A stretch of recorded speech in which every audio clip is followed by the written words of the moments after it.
मैं पवन पारसवार आपका स्वागत करता हूं हमारे चैनल कोरैप्टी पे। तो अब तक हम देखे टाइम ऑफ मीट और ट्रेन क्रॉसिंग का कंसेप्ट डिटेल में हम देख चुके हैं। उसका बहुत ही अच्छे से मैंने आपको कंसेप्ट बताया। और अगर आपने अभी तक टाइम ऑफ मीट और ट्रेन क्रॉसिंग का कंसेप्ट नहीं देखा है तो अब हमारे चैनल कोरैप्टी पे विजिट करके देख लीजिएगा। और अभी तक आपने हमारे चैनल को सब्सक्राइब नहीं किया है तो सब्सक्राइब कर दीजिएगा। अब हम देखते हैं उसी कंसेप्ट पे, टाइम ऑफ मीट और ट्रेन क्रॉसिंग के कंसेप्ट पे कुछ प्रॉब्लम। तो पहला प्रॉब्लम हम स्टार्ट कर रहे हैं। Train of length 300 metre crosses a pole in 15 second and crosses a bridge in 90 second. What is the length of bridge? अब क्वेश्चन को अच्छे से पढ़िएगा। क्वेश्चन पढ़ती है आपको 70% प्रॉब्लम क्लियर हो जाएगा। क्वेश्चन में क्या दिया है? और ट्रेन की लेंथ है 300 मीटर, वो एक पोल को क्रॉस करती है 15 सेकंड में और ब्रिज को क्रॉस करती है 90 सेकंड में। तो ब्रिज की लेंथ हमें यहाँ पर पूछा है, निकालना है। तो अब होगा क्या? सबसे पहले मैंने दो पार्ट बना लिए, पोल को जब क्रॉस करती है तब और ब्रिज को क्रॉस करती है तब। तो देखिए पोल ऐसा रहता है हमारा, यहाँ से ट्रेन आई तो यहाँ पर हमारी क्रॉसिंग स्टार्ट हो गई और यहाँ पर हमारा क्रॉसिंग एंड हो गया। तो इसी ड्यूरेशन का उन्होंने पूरा दिया है। टाइम ऑफ क्रॉसिंग हमें दे दिया है 15 सेकंड, लेंथ ऑफ ट्रेन भी हमें दे दी है। सबसे पहले हम फॉर्मूला लिख लेते हैं। For pole crossing time of crossing is equal to length of train divide by speed of train. तो अब हमें क्या क्या पता है? टाइम क्रॉसिंग पता है और लेंथ ऑफ ट्रेन भी हमें पता है। तो यहाँ से अब हमें स्पीड ऑफ ट्रेन मिल जाएगी, बरोबर। तो अब हम यहाँ पर वैल्यू पुट करते हैं, बस कुछ नहीं, put the value get the answer का कंसेप्ट है पूरा ये। ट्रेन क्रॉसिंग 15 सेकंड हमने लिख दिया, ट्रेन की लेंथ 300 मीटर और स्पीड है एस, हमने कंसीडर कर ली। तो एस की वैल्यू कैसे आएगी? क्रॉस मल्टीप्लीकेशन में इधर इधर आएगा तो एस आएगा 15 1 15 15 2 30, तो 20 मीटर पर सेकंड हमारी स्पीड आ गई। मैंने यहाँ पर मीटर पर सेकंड में ही क्यों रखा है? क्योंकि हमें ट्रेन की लेंथ दी है मीटर में और टाइम दिया है सेकंड्स में, इसलिए मैंने स्पीड मीटर पर सेकंड में लिख ली है। आपको ये पता नहीं है तो मेरा सबसे पहला टाइम स्पीड डिस्टेंस वाला जो वीडियो है वो देख लीजिएगा, उसमें मैंने आपको अच्छे से क्लियर किया है। तो अब यहाँ पर हमें मिल गया speed of train 20 metre per second. आप सोचोगे कि पहले मैंने पोल का ही क्यों लिया? तो पोल का कंसेप्ट बहुत इजी था, उसमें बस एक ही सिंपल सा फॉर्मूला है, लेंथ अपॉन स्पीड। तो हमें यहाँ पर ट्रेन का क्रॉसिंग टाइम भी पता है और ट्रेन की लेंथ भी पता है, इसलिए हमने पहले पोल का जो क्रॉस करता है वो वाला इक्वेशन लिया, उससे हमें ट्रेन की जो स्पीड है वो मिल गई। अब हमें करना क्या है? ब्रिज की लेंथ फाइंड करना है। तो अब हम ब्रिज की लेंथ फाइंड करने की ओर बढ़ते हैं। तो होगा क्या? अब देखिए ब्रिज ऐसा कुछ होगा, ब्रिज ओके। तो ब्रिज ऐसा कुछ होगा, इसको क्रॉस करना है। तो मैंने तब कंसेप्ट में बताया था, सबसे पहले हमें स्टार्टिंग पॉइंट को लीनियर करना है, उसके बाद एंडिंग पॉइंट को कोलिनियर करना है, तब जाके हमारा क्रॉसिंग का कंसेप्ट पूरा होगा। तो इसमें टाइम कितना लगेगा? Length of bridge plus length of train, इतना हमें टाइम लगेगा। तो मैंने यहाँ पर सिंपल सा फॉर्मूला यहाँ पर लिख दिया, टीसीआर मतलब time of crossing is equal to length of train plus length of bridge divide by speed of train. अब हमें यहाँ पर देखिए क्या क्या पता है। टाइम ऑफ क्रॉसिंग पता है 90 सेकेंड दिया है ब्रिज के केस में। लेंथ ऑफ ट्रेन तो हमें 300 मीटर दी है, लेंथ ऑफ ब्रिज निकालना है। और अगर हम पहले ब्रिज का सॉल्व करते थे तो इसमें दो अननोन रहते थे, लेंथ ऑफ ब्रिज और स्पीड ऑफ ट्रेन, इसलिए पहले हमने पोल का सॉल्व किया, वहां से स्पीड ऑफ ट्रेन हमने अचीव कर लिया। अब क्या होगा? यहाँ पर सिंपली इन तीनों की वैल्यू पुट करेंगे तो हमें लेंथ ऑफ ब्रिज मिल जाएगा। तो हमने ऐसा किया सॉल्व, टाइम ऑफ क्रॉसिंग की जगह पे हमने 90 सेकंड्स वहां पर दिया, वो लिख लिया। लेंथ ऑफ ट्रेन 300 मीटर है और लेंथ ऑफ ब्रिज हमें निकालना है और स्पीड है 20 मीटर पर सेकंड। अब सिंपली इसको ऐसे क्रॉस मल्टीप्लाई कर दिया हमने, 90 into 20 is equal to 300 plus length of bridge, 1800 is equal to 300 plus length of bridge. तो लेंथ ऑफ ब्रिज हमें मिल गया 1500 मीटर। मैंने मीटर में क्यों लिया? क्योंकि सभी जो वैल्यू है उनका यूनिट क्या है? मीटर और सेकंड, इन्हीं स्मॉल इसमें ही है। तो आपको ये कंसेप्ट समझ में आया होगा और ये प्रॉब्लम समझ में आया होगा, ऐसा मैं मानता हूं। तो अब हम देखते हैं और कुछ प्रॉब्लम, लेकिन सबसे पहले हमें करना क्या है? कोई भी एग्जाम्पल हो, सबसे पहले हमें क्वेश्चन को अच्छे से रीड करना है। क्वेश्चन को अच्छे से रीड करने के बाद हमें गिवन डेटा को समझना है। गिवन डेटा को समझने के बाद हमें procedure step by step find करना है। अगर आप बिगिनर हो तो शॉर्टकट यूज नहीं करना है, ऐसे स्टेप बाय स्टेप करोगे तो आपका आंसर कभी गलत नहीं आएगा, मैं आपको गारंटी देता हूँ।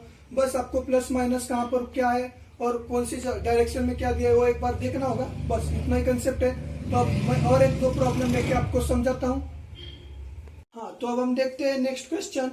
क्वेश्चन क्या है, what is the speed of train which overtakes a man walking at speed of 10 kmph in 20 seconds if length of train is 250 metre long. अब क्वेश्चन को ध्यान से पढ़िएगा। उन्होंने पूछा है ट्रेन की स्पीड हमें फाइंड करना है। गिवन क्या है, स्पीड ऑफ मैन गिवन है, टाइम ऑफ क्रॉसिंग गिवन है, लेंथ ऑफ ट्रेन गिवन है। तो अब देखिएगा, अगर मैन का कंडीशन है, ट्रेन है, तो इसकी लेंथ है नेग्लिजिबल, हमने पिछले वाले कंसेप्ट में देखा था। अब क्या होगा, ट्रेन यहां पर आएगी और क्या बोला है, ओवरटेक्स बोला है, मतलब कहीं आगे जाके ओवरटेक करेंगे ना, इसका मतलब क्या है, दोनों सेम डायरेक्शन में रन कर रहे। तो इसके लिए मैंने फॉर्मूला वहां पर बताया था। अब देखिएगा, ये तो अब हमें समझ आया कि सेम डायरेक्शन में या अपोजिट डायरेक्शन में, यहां से समझ में आ गया। तो लेंथ ट्रेन की कंसिडर करना है और मैन की करना है नहीं करना है, ये भी समझ में आ गया। अब ट्रेन की स्पीड हमें निकालना है, ट्रेन की स्पीड हमें निकालना है और मैन की स्पीड जो है हमें गिवन है। ओके, मैन की स्पीड हमें गिवन है। अब देखिएगा, 20 सेकेंड में दिया है, 250 मीटर लॉन्ग दिया है, लेकिन मैन की स्पीड दिया है 10 किलोमीटर पर आवर। अभी हमें सबसे पहले यूनिट सेम करना पड़ेगा। अगर आप यूनिट सेम नहीं करोगे और सीधा क्वेश्चन को सॉल्व करोगे तो आपका क्वेश्चन गलत हो जाएगा। मैंने फर्स्ट लेक्चर के लास्ट में बताया था कि अगर किलोमीटर पर आवर से मीटर पर सेकंड में जाना है तो 5/18 से मल्टीप्लाई करना पड़ेगा। किसको, इस वैल्यू को। तो 10 से हमने इसको मल्टीप्लाई कर दिया, क्या होगा 5 9, तो आ गया 25/9 मीटर पर सेकंड। ये होगी मैन की स्पीड। क्या हो गई है, मैन की स्पीड हो गई। अब क्या होगा, अब हमें ये तो समझ में आ गया प्रॉब्लम की कौन से कंसेप्ट पे, ट्रेन क्रॉसिंग मैन, ट्रेन और मैन की जो क्रॉसिंग है उसके ऊपर प्रॉब्लम है और दोनों सेम डायरेक्शन में रन कर रहे हैं। इसलिए अभी हमें ये भी पता चल गया कि फॉर्मूला कौन सा यूज करना है। तो फॉर्मूला हमें यूज करना है इस कंडीशन में, TCR is equal to length of train divided by speed of train minus speed of man. हमें फाइंड क्या करना है, स्पीड ऑफ ट्रेन। हमें पता क्या है, टाइम ऑफ क्रॉसिंग पता है, लेंथ ऑफ ट्रेन पता है, स्पीड ऑफ मैन पता है। सीधा हम वैल्यू पुट करके सिंपल से कैलकुलेशन करके फाइंड करते हैं। अब देखिए 20 सेकंड दिया है time of crossing, 250 metre long train की लेंथ दी है, स्पीड ऑफ ट्रेन हमें निकालना है और स्पीड ऑफ मैन हमने यहाँ से फाइंड कर दिया 25/9। अगर यहाँ पर आप 10 लेके सॉल्व करते थे तो आंसर आता था आपका और ऑप्शन में रहता भी था और आप उसी को टिक करके आते थे और आप अपने इजी मार्क गवा देते थे। लेकिन अब यहाँ पर क्या किलोमीटर पर आवर में, तो सभी यूनिट हमें सेम करके फिर प्रॉब्लम को सॉल्व करना है। तो हमने यूनिट सेम कर लिया यहाँ पर। अब देखिए इन दोनों का एलसीएम 9 है, 9 एलसीएम आ गया। फिर इधर आएगा 250 divide by 9ST minus 25 divide by 9। अब सीधा हम इसको ऊपर ले जाएंगे और इसको क्रॉस मल्टीप्लीकेशन कर लेंगे तो क्या आएगा, डिनोमिनेटर का डिनोमिनेटर न्यूमरेटर में आ गया 9, 250 इंटू 9 हो गया। तो इसको हमने ऐसे लिख लिया। अब हमें सीधा क्रॉस मल्टीप्लीकेशन करना है इन दोनों का। तो क्रॉस मल्टीप्लीकेशन में आएगा 20 into 9ST minus 25 is equals to 250 into 9 आएगा 2250। तो क्या होगा, अब हम इस ब्रैकेट को सॉल्व कर लेंगे। 20 into 9 180 ST minus 20 into 25 500। Okay, इतना हमें मिल गया इज इक्वल्स टू 2250। अब क्या होगा, सॉरी यहाँ पर थोड़ी सी मिस्टेक हो गई, ये माइनस है, यहाँ पर जाके प्लस होगा। तो यहाँ पर कुछ हमारा आंसर थोड़ा अलग आएगा। क्या आएगा, 2250 प्लस 500 क्या आएगा हमारा 0572। तो यहाँ पर आएगा हमारा 2750 और यहाँ पर आएगा 2750 डिवाइडेड बाय 180। तो 0 कैंसिल हो गया।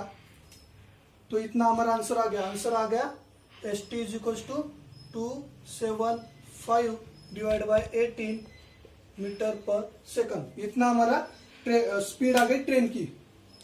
तो इस एग्जांपल को भी आप ध्यान से देखिएगा। हमने क्या किया, पहले क्वेश्चन को अच्छे से पढ़ लिया, 2 बार पढ़ लिया। जब तक आपको क्वेश्चन क्लियर नहीं होगा तब तक पढ़ लीजिएगा। अगर एक बार आपको क्वेश्चन क्लियर होता है ना, तो आंसर आपको यूं सेकंड्स में मिल जाएगा। पहले हमने फिर समझ लिया कि कौन से बेस पे, तो कौन से बेस पे, ट्रेन क्रॉसिंग विथ मैन। तो उसमें भी 2 कंडीशन है, अपोजिट डायरेक्शन या सेम डायरेक्शन। वहां पर ओवरटेक्स दिया है, इसलिए हमें ये पता चल गया कि दोनों सेम डायरेक्शन में रन कर रहे। ओके, तो दोनों सेम डायरेक्शन में रन कर ले, इसलिए हमें उसका फॉर्मूला मिल गया। फिर हमने क्या किया, सबका यूनिट सेम कर लिया। तो सबका यूनिट सेम करने के बाद सिंपली हमने आंसर वहां पर पुट करके सॉल्व कर लिया। तो हमें स्पीड मिल गई ट्रेन की 275 divide by 18 metre per second. तो और एक एग्जांपल देखते हैं सिंपल सा। तो अब हम देखते हैं नेक्स्ट क्वेश्चन। नेक्स्ट क्वेश्चन में 2 सब क्वेश्चन है। तो पहला देखते हैं, 2 friends are 200 metre apart running in same direction with speed of 15 meter per second and 10 meter per second respectively. When will they meet? ऐसा फर्स्ट क्वेश्चन में पूछा है। और सेकंड क्वेश्चन में क्या पूछा है, when will they meet if running in opposite direction।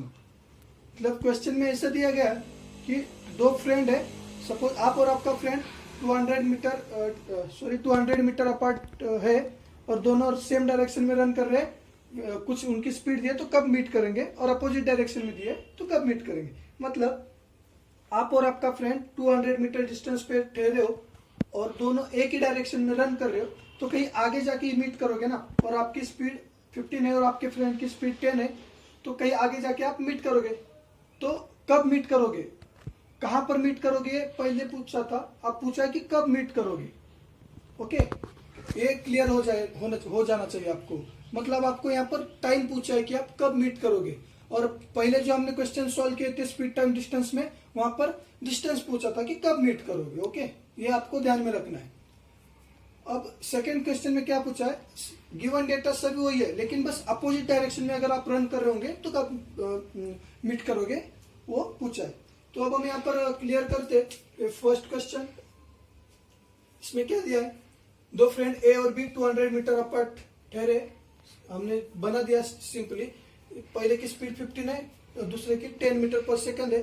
सभी यूनिट सेम है, इसलिए यूनिट चेंज करने की जरूरत नहीं है। और ये पॉइंट है एम, मीटिंग पॉइंट। तो आगे जाके कहीं ना कहीं मीट होंगे, तो कब होंगे ये पूछा है। तो दोनों सेम डायरेक्शन में रन कर रहे हैं।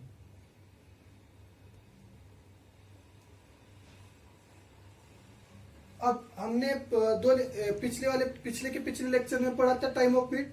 मैंने वहां पर बहुत ही अच्छे से डिटेल में आपको कंसेप्ट पढ़ाया था, वो आप जाके देख सकते हो। वहां से आपको क्वेश्चन देखते आपको आंसर सॉल्व करना आ जाएगा। तो टाइम ऑफ मीट क्या है हमारा, distance divided by speed of A minus speed of B. ये किस कंडीशन में, जब दोनों सेम डायरेक्शन में रन कर रहे हैं। तो यहाँ पर क्या आया हमारा, टीएम हमें मिल गया D upon S A minus S B. तो ये से क्या है, speed of A minus speed of B. Distance कितना है दोनों के बीच का, 200 मीटर। तो हमने 200 मीटर सिंपली लिख दिया। और स्पीड क्या है, ए की 15 है, बी की 10 है, तो 15 माइनस 10 कर दिया, तो 200 डिवाइड बाई 5। तो 200 डिवाइडेड बाई 5 कितना आएगा, 40 सेकंड। मतलब आप यहाँ पर हो, आपका फ्रेंड यहाँ पर है, 200 मीटर की डिस्टेंस पे हो, आगे जाके आप कहीं ना कहीं मिलोगे। हमें डिस्टेंस नहीं फाइंड करना है, कब मिलोगे वो फाइंड करना है। तो आप जब स्टार्ट करोगे वहां से 40 सेकंड के बाद आप दोनों जाके यहाँ मीटिंग पॉइंट पे मीट करोगे। ये आ गया हमारा सिंपली आंसर। तो अब हम देखते हैं नेक्स्ट क्वेश्चन में क्या पूछा है, when will they meet if running in opposite direction. तो अपोजिट डायरेक्शन मतलब ए इस डायरेक्शन में रन करेगा और बी इस डायरेक्शन में रन करेगा। सेम है, दोनों के बीच का डिस्टेंस है 200 मीटर। अब क्या होगा, कहीं ना कहीं बीच में आके वो मीट करेंगे ना, कि दोनों एक दूसरे की तरफ भाग रहे, तो कहीं ना कहीं बीच में ही आके मीट करेंगे। तो इस कंडीशन में अपोजिट डायरेक्शन में रन कर रहे, तो टाइम ऑफ मीट होता है TM is equal to D divided by S A plus S B. S A plus S B क्या है, speed of A plus speed of B, और डी क्या है, दोनों के बीच का डिस्टेंस। तो अब हमें सब कुछ पता है, तो हम सिंपली निकालते, डी क्या है 200, एस ए 15 है, एस बी 10 है। तो 15 प्लस 10 हो गया 25, और 200 डिवाइड बाई 25 आ गया सिंपली 8 सेकंड। जब दोनों स्टार्ट करेंगे उसके 8 सेकंड के बाद कहीं ना कहीं आके वो बीच में मीट करेंगे। अगर वो दोनों क्रॉस करते तो हो गया हमारा टाइम ऑफ क्रॉसिंग। सिंपली वही कंसेप्ट है पूरा, टाइम ऑफ क्रॉसिंग में भी वही कंसेप्ट है, इसमें भी यही कंसेप्ट है। तो इसी तरह से हमने time of crossing time of meat और ट्रेन क्रॉसिंग के कुछ इजी वाले एग्जांपल देखे। तो कल के लेक्चर में और हम और एक दो कुछ हार्ड वाले क्वेश्चन भी देखते। तो देखते रहिए हमारे लेक्चर्स। अगर आपको दिल से अच्छा लगा होगा तो लाइक शेयर और सब्सक्राइब जरूर कर दीजिएगा। Thank you all.